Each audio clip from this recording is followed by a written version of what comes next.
Bi, ini banyak juga ini khususnya orang-orang yang baru hijrah. Jadi baru hijrah lalu pengen bertaubat, pengen ibadah. Cuman dia kadang melihat banyak sekali pemahaman yang berbeda. Sehingga muncul pertanyaan, ini mana pemahaman yang harus kuikuti? Dalam arti kata, mana golongan yang benar? Jadi sesuai dengan dalil Quran maupun hadis, ini mana kira-kira? Coba Abi jelaskan nih. Yang jadi masalah, semua orang mengajak kepada kembali ke Quran dan hadis. Baru kita lihat faktanya sekarang ini. Ada berapa kelompok dalam Islam ini yang mengatasnamakan Quran dan hadis? Semua. Semua kan? Semua. Cobalah. Allah bilang, wa'tasimu bihablillah. Berpegang teguhlah kalian kepada tali Allah. Wala tafarraku. Berarti kan larangannya jangan terpecah belah. Berarti Islam harus bersatu. Pertanyaannya, atas dasar apa mereka berpisah? Atas dasar apa mereka berpisah?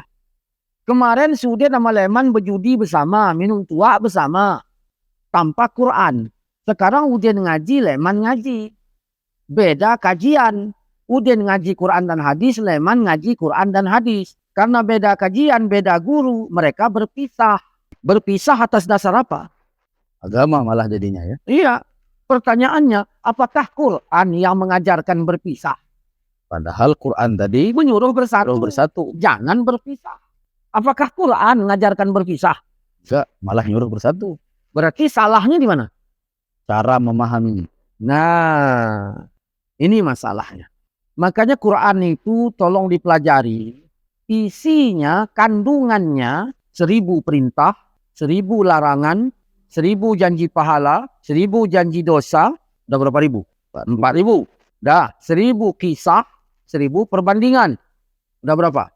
6000. 500 halal haram, 100 doa dan tasbih, 60 nasikh dan mansukh.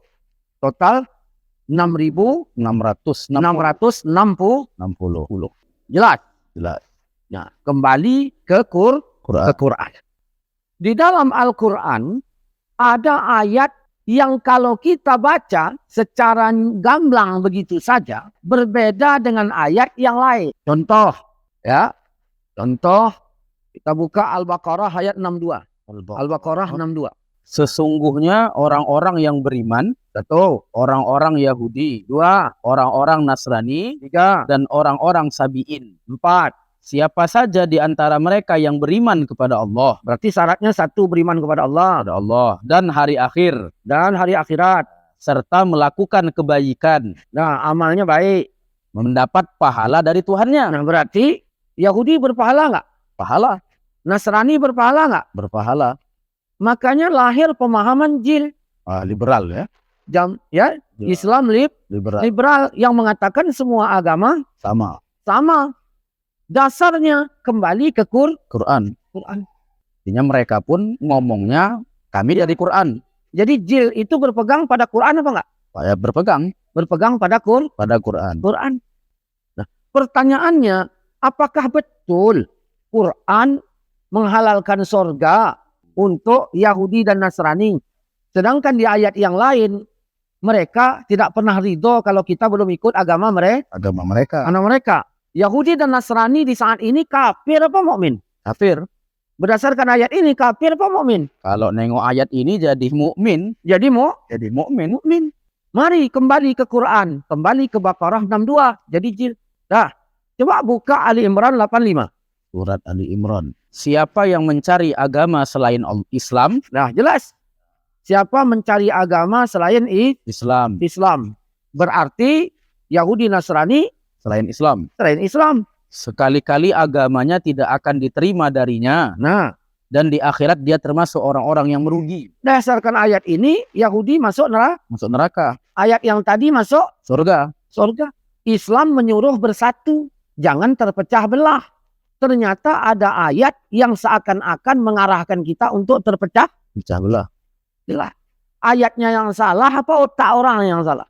Cara pikirnya otak. Iya, di sini masalahnya. Makanya rata-rata pemahaman yang lantang kali menceritakan surga segala macam begini, itu biasanya kurang nutrisi otak itu dalam memahami Al-Quran dan hadis. Ya, barangkali perlu kasih apa itu Afif ya, beli nanti nutrisi otak itu kasihkan orang tuh, ya, biar apa namanya Cerdas. agak cerdas sedikit ya.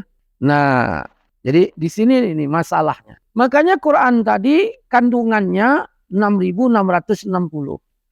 Pertanyaannya, Baqarah 62 itu masuknya kemana? Ke 1.000 perintahkah? Ke 1.000 larangankah? Ke 1.000 janji pahalakah? Ke 1.000 janji dosakah? Ke 1.000 kisahkah? Ke 1.000 perbandingankah? Ke 500 halal haramkah? Ke 100 doa dan tasbihkah?